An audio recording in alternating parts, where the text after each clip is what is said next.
So good morning, everybody. My name is Mario West. I'm a higher education advisor here with the Salt River Higher Education. If we could have everyone just kind of introduce yourselves, the advisors and Davina. Good morning. I'm Joyla Gates, Program Advisor, also community member. Hi, everyone. I'm Erica Outcult, Program Advisor.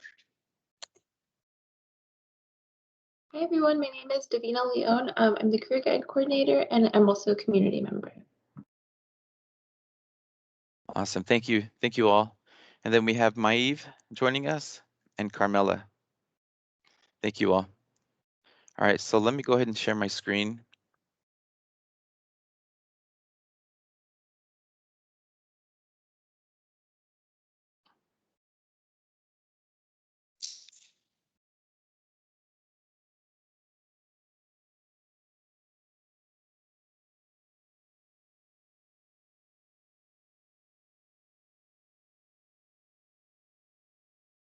Hold on a second, it's thinking.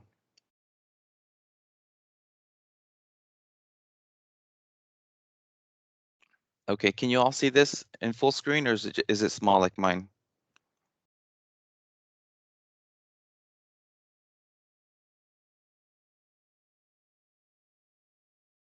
I think it's small. Is it small? Okay. I think it's okay. Let me see if I can present this.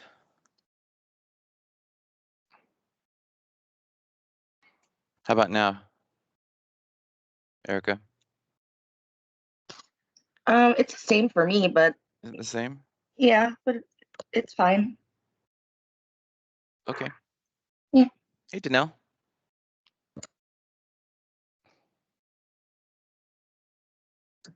Hi, everybody. Hey, Danelle. Danelle, do you want to I introduce gotta yourself? plug in my volume. I can't hear you guys. Okay.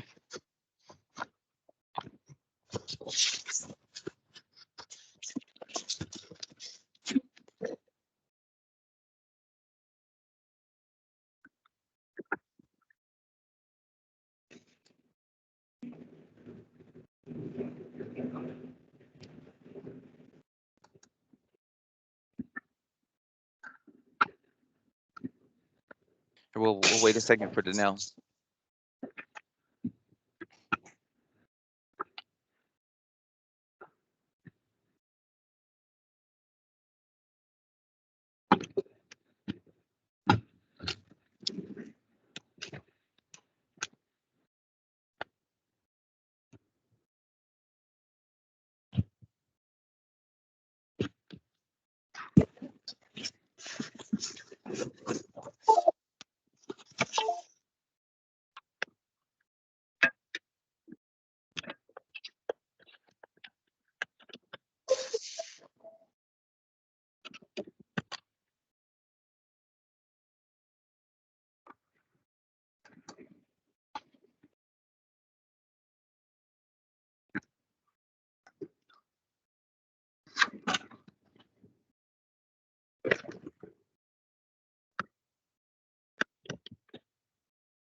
Danelle, your volume is on.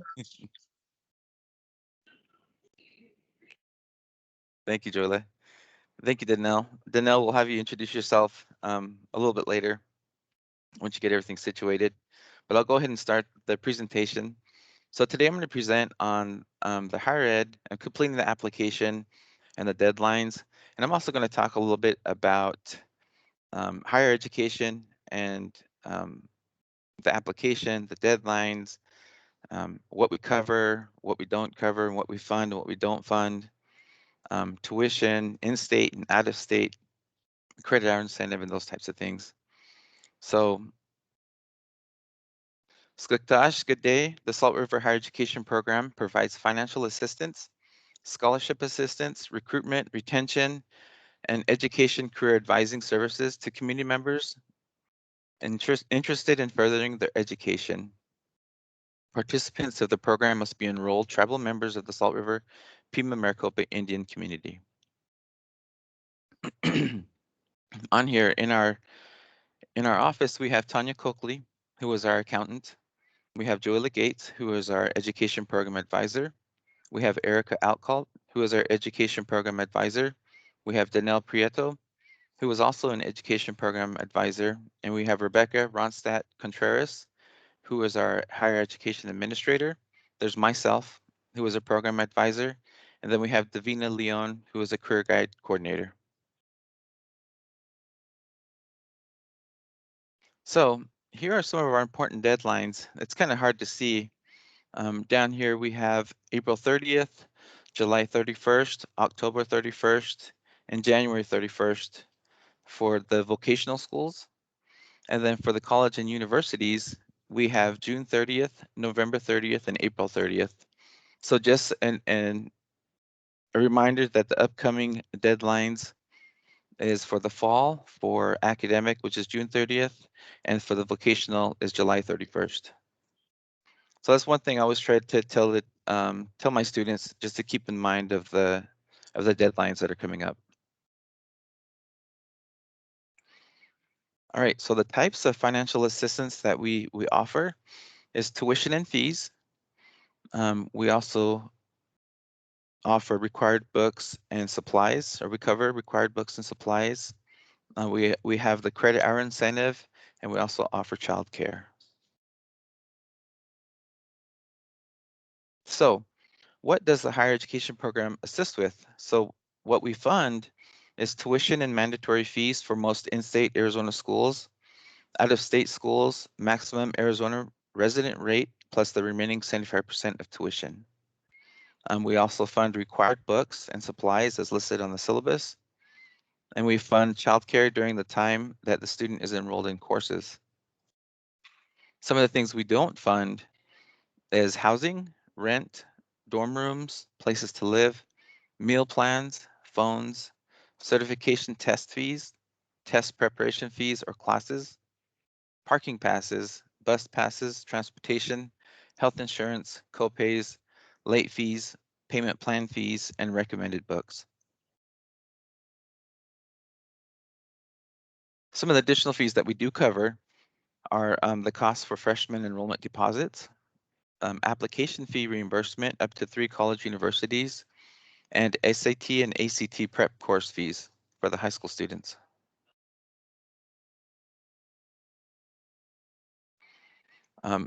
So one of the things that we offer is the credit hour incentive. And here's a credit hour example. So for the fall, if a student was going to school for the fall semester and was taking a full course load of 12 credits, they would be eligible to earn $275 for 12 credits, which equals $3,300. So there's 2 payouts per semester. The first payout would be $1,650. So what we do is we take the $3,300 and split that in half. And the first payout would be the $1,650 at the beginning of the term. And the second payout would be $1,650 at the end of term, but the student must submit official transcripts and pass the classes with a D or better. The second payout can be adjusted based off of completed credits. So if a student is taking 12 credits but only complete 10 credits, and then the second payout would be adjusted. Now the credit hour is based off of the term and how many credits taken. Here's kind of a breakdown of the credit hour incentive. So right here, you'll see 275 for undergraduate, $350 for master's, and $475 for doctoral. And these are the different payout dates. So for the fall is August, the first payout would be August 30th. The second payout would be January 30th.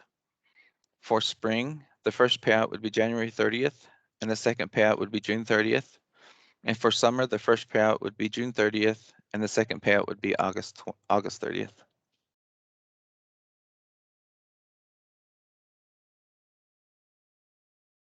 All right, so for Arizona in-state tuition, I always say that for ASU, U of A, NAU, and any of the Maricopa County colleges, tuition is covered at 100%. And what that means is that, let's see, right here you can see, so for ASU tuition, it could be $5,355 for the semester, and higher ed will cover $5,355. For U of A, if the tuition is $5,649.50, higher ed will cover $5,649.50. For NAU, if the tuition is $5,688, higher ed will cover $5,688, and so forth. For the MCC tuition, if it's $620, higher ed will cover $620.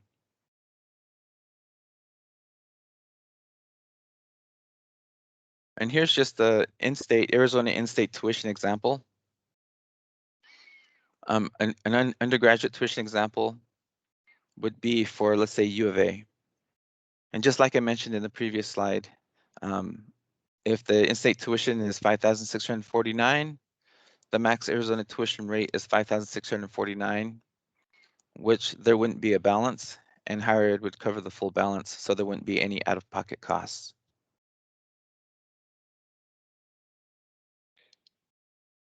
So for out-of-state tuition, this does get kind of tricky, so we tried to put this on a slide the best that we could. So let's say a student is going to Oklahoma University, and let's say that the tuition to go there is $26,381.50. Well, higher ed will apply the max Arizona tuition rate at $5,649.50, and so they would minus that from the out-of-state tuition rate, and the balance would be $20,732. Now, higher ed, in addition to that max Arizona tuition rate, will cover 75% of the remaining balance. So 75% of the $20,732 is $15,549.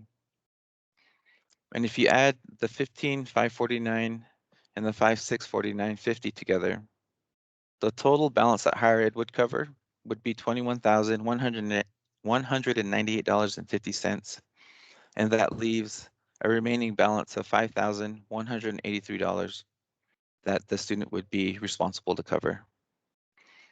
Now, if anyone is planning on going to an out-of-state school anywhere, I recommend just calling the higher ed office and getting an idea of what the out-of-pocket expense would be if there are any. If there's any ever questions, or you're like, I'm not sure if I want to go to this school in this state or this school in another state, give us a call and we can give you a better understanding of what you're looking at as far as the financial side. Now here's a vocational funding example, let's say for the Avita Institute. So for the aesthetics tuition for the Avita Institute, which is a vocational school, the tuition rate would be $10,000 at 750 clock hours. So we would use the aesthetics tuition rate at EVIT, which is $6,210, which would leave a balance of $3,790. So higher ed would cover the $6,210, and the student would be responsible for the $3,790. So hopefully these examples can kind of give you an idea of what higher ed will cover. But there's, like with the vocational funding, there's so many different vocational schools and programs that students can be involved in, that the best thing to do would be to call the office so that we can give you an idea of what the expenses would look like and the out-of-pocket expenses.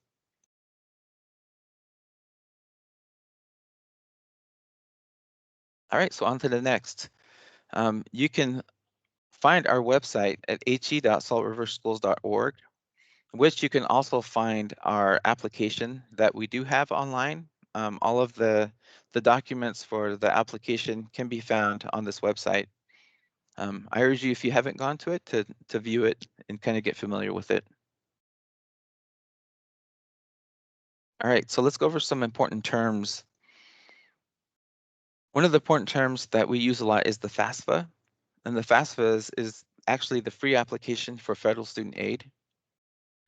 We talk about SARS. What a SAR is actually the student aid report, and then an F&A is a financial needs analysis. And then for tuition, a tuition is just fees charged by education institutions to attend their school. There's also the W-9 form. It's a form required by SRPMIC Finance, and the credit hour, which is funds earned per credit hour or clock hour. The credit hour incentive. All right, so we'll go down to the application requirements. So higher ed requires a completed and signed SRPMIC scholarship application. And what it consists of is the W-9 form, authorization letters, acknowledgement letter, disclosure letter, and completed financial needs analysis. So what we would need from the student is a copy of the Social Security card or SRPMIC tribal card. So we would need both of those. A copy of the high school diploma or GED, the student aid report, which is the SAR. So in order for the student to get the SAR, they must complete the FAFSA. Official transcripts from last semester attended or any other schools previously attended in an official sealed envelope. Now the documents we would need from, so the documents that the student would get from the school are itemized tuition statement, class schedule, academic plan of study from the institution you will be attending, and the list of required books and supplies. So what would happen is the student would get those last four documents: the tuition, class schedule, plan of study, and the required books. The student would get that from the school, and then they would give us that information from the school. Let's go on to the next. So some of the top programs of study that we've had is applied management, biomedical science, business administration, finance leadership, technical and human resource management, cosmetology, criminal justice, education, graphic communication and design, justice studies, medical assisting, pharmacy technician, sociology, tribal law, and welding. And then for us advisors in the office, the ratio from one advisor is about 65 students.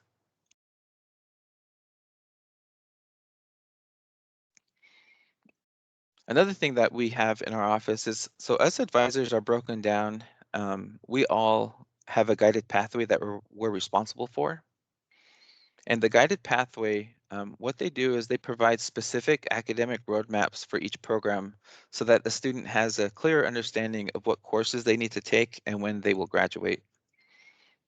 Some of the benefits of knowing your guided pathway and going down one is having a guided pathway in mind first can help students be successful and not waste any time. So like I mentioned, the Salt River Higher Education program has advisors that each cover a guided pathway.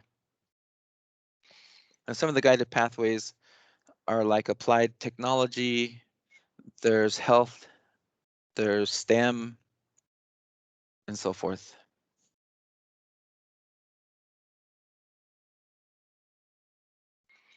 Here is a little map of where some of our graduates or some of our students have gone to school. So we have Arizona College, we have ASU, we have Fort Lewis College, we have Mills College, New Mexico State University, Purdue University, Oklahoma University, University of Arizona, University of Portland, and University of Wisconsin. And this is just to name a few. We have students that go all over.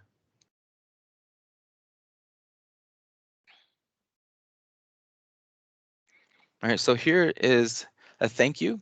So this is this gentleman says, thank you for all of your assistance, dedication, and education and belief in my capabilities of successfully achieving my educational goals. And that's from Levi Johnson, who graduated with Associate of Applied Science in Graphic Design, Visual Communication. And then we also have another one that says, my parents were the ones who always emphasized the importance of getting my education and continuing my education as I grew up. I also would say my community influenced me by providing me the support I needed throughout my education. Plus, I had my own drive to continue with my education due to these influences and liking going to school.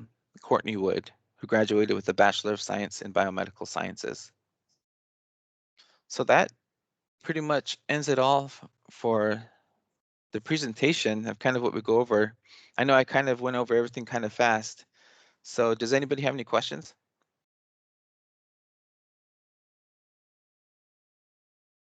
Nope. No? Okay. Anybody else?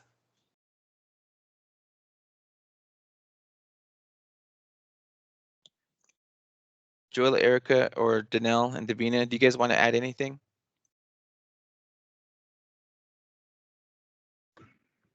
No, that was good, but Carmela is typing, so she might have a question. Okay.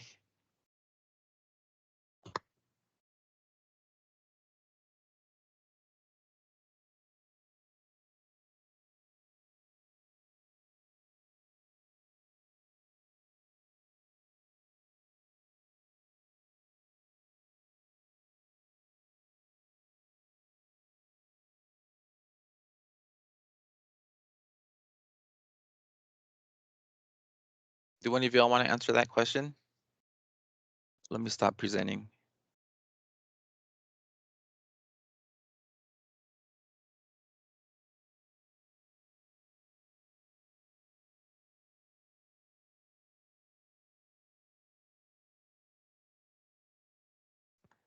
Students would want to contact Erica Litz if they're interested in obtaining their GED. So I'll look up her number and I'll put it in the chat right now.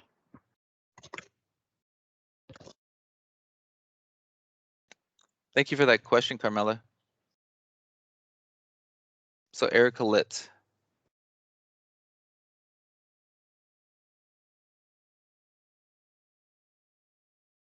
Any other questions?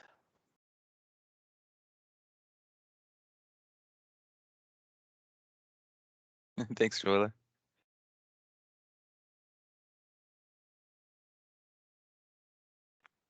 Thank you, Danelle.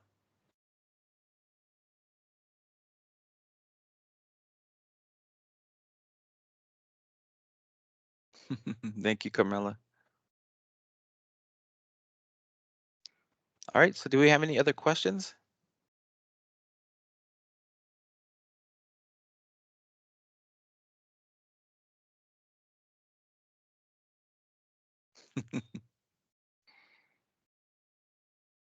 Yes, Carmela and Maeve are great students too.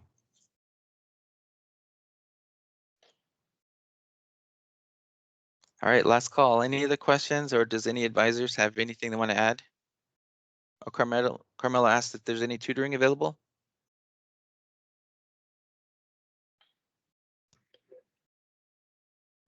Would the tutoring be for a student working on their GED? Because there are GED classes that Erica offers.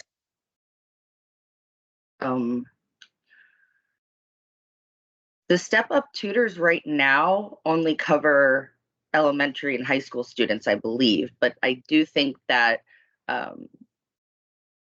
there is some sort of tutoring program in the works that would cover higher education students.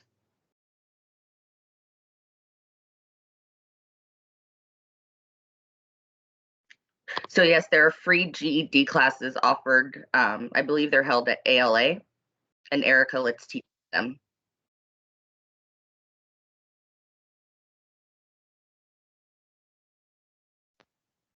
Nice, thank you, Erica. All right, Camilla or Maeve, do you have any other questions? that we can answer for you? I'm actually wondering about the Haskell tuition and how much that would be, or how familiar you guys are, like, each are on that school for the payments part. At Haskell tuition? I'm Yes. familiar with it. Haskell actually doesn't have a tuition per se. They have a lot of fees, and the Okay. fees we pay for 100%. Okay, yeah, that was more or less my questions for the payment part and how much I would have to pay singly. I believe we would pay for 100% of your fees, except for the housing. So I Okay. think the housing is, well, I'm not sure. I want to say a couple $100 that Yeah. you have to come out of pocket with that. Okay. Thank you. You're welcome. Thank you, Joella. All right, anybody else have anything they'd want to share or any other questions? You guys also said that the higher education website is where you download the application, right? Yes. Okay. That's it for me for all the questions. All right, cool. Thank you, Maeve.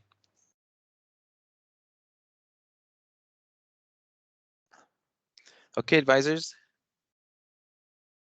Advisors, anything else you want to add before we end the session? This presentation? I'm good. Okay, cool, thanks. Joella, Davina, Danelle, Nothing. nothing? All right, Just a reminder, excuse me, just a reminder that the deadline is June 30th.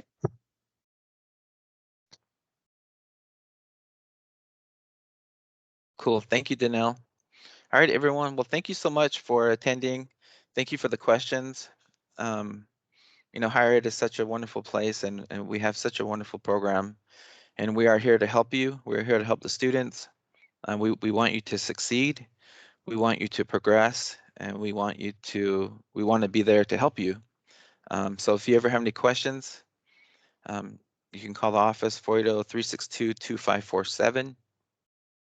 Our website, he.saltriverschools.org. If you have any questions, give us a call. One of us will be always willing to help you. All right, thank you, everyone. Have a wonderful day. Thanks, Mario. Thank you. Have a great day, everyone. Thank you. Bye. Bye-bye.